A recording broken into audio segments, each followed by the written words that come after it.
Have you ever wondered how a successful businessman, with no political background, suddenly found himself in the rough and dirty world of Nigerian politics, facing godfathers, court battles, and impeachment, and yet came out as one of the most respected leaders in the country? This is the story of how Peter Gregory Obi, the quiet entrepreneur from Onitsha, took a leap into politics and changed the game forever. Peter Obi was born on July 19, 1961, in Onitsha, a city known for its bustling markets and relentless traders. Growing up in such an environment exposed him to the art of business very early.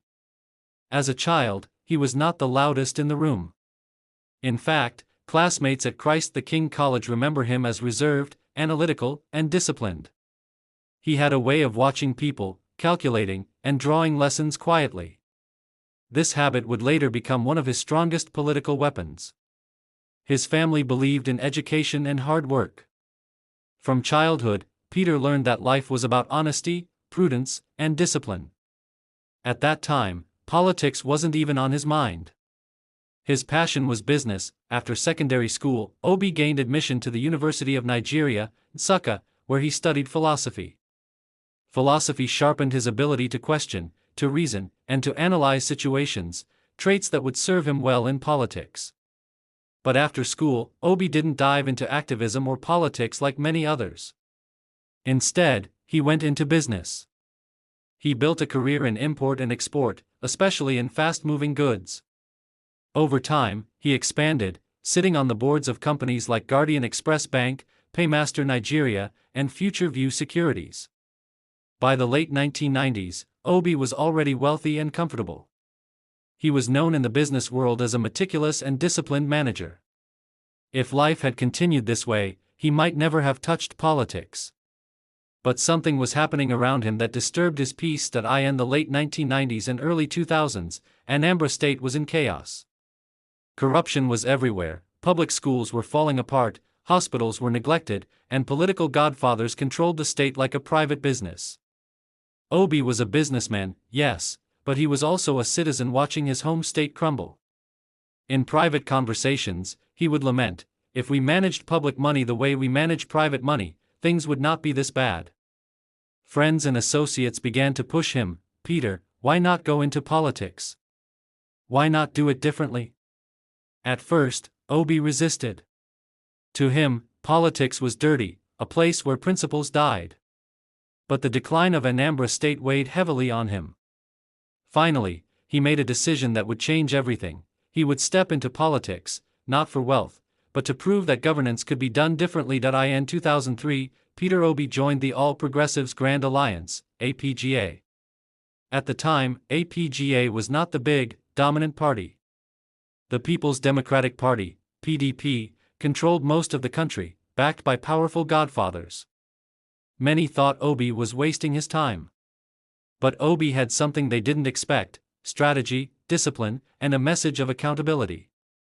His campaign was simple: cut waste, save money, invest in education, health, and infrastructure. Unlike others, he refused to buy votes or spend recklessly. Instead, he spoke directly to the people. His slogan became popular: "The right man for the job." But when the results came in, Chris Njige of the PDP was declared winner. For most politicians, that would have been the end. For Obi, it was just the beginning. Instead of walking away, Obi did something rare in Nigerian politics: he went to court. For nearly 3 years, he fought tirelessly, insisting that the election was stolen. It was a lonely road. Many told him to forget it, to join the ruling party, or to take a back seat. But Obi's stubborn discipline would not allow that. He believed justice must prevail. Finally, in March 2006, the Court of Appeal declared him the rightful governor of Anambra State. It was an unprecedented victory, not just for Obi, but for the idea that one could fight the system and win. When Obi assumed office, he shocked the political class. Instead of the usual flamboyance, he cut costs. He reduced the number of government vehicles, slashed unnecessary expenses, and redirected money to schools, hospitals, and roads. He governed like a businessman managing a company. Every kobo had to be accounted for. Every project had to make sense. For the first time, Anambra people felt that a leader was treating public money as if it belonged to the people, because it did. But this new style didn't please everyone. Just 7 months into his tenure, the State House of Assembly moved against him.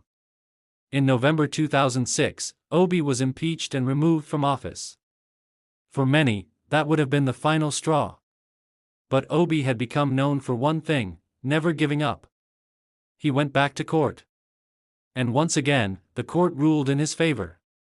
By February 2007, he was reinstated as governor. These battles became a hallmark of his political journey. While others played dirty politics, Obi relied on the rule of law, patience, and persistence. Peter Obi's entry into politics was never about personal gain. He was already a successful businessman before politics. He didn't need government contracts or political power to survive.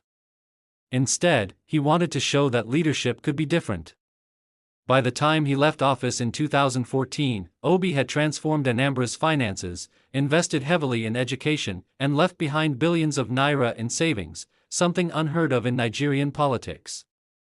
This reputation followed him to the national stage. When he ran as vice presidential candidate in 2019, and later as a presidential candidate in 2023, Nigerians remembered his Anambra story. They remembered the businessman who entered politics not to enrich himself, but to serve. Peter Obi's political journey is not just about one man. It is about what happens when a disciplined citizen decides to challenge the system. He entered politics reluctantly, but once inside, he showed that it was possible to be different. From a quiet trader in Onitsha to a governor who battled godfathers, courts, and impeachment, Obi's story remains one of the most inspiring in Nigeria's democratic history. And it all began with one simple question he asked himself: if I don't step in, who will?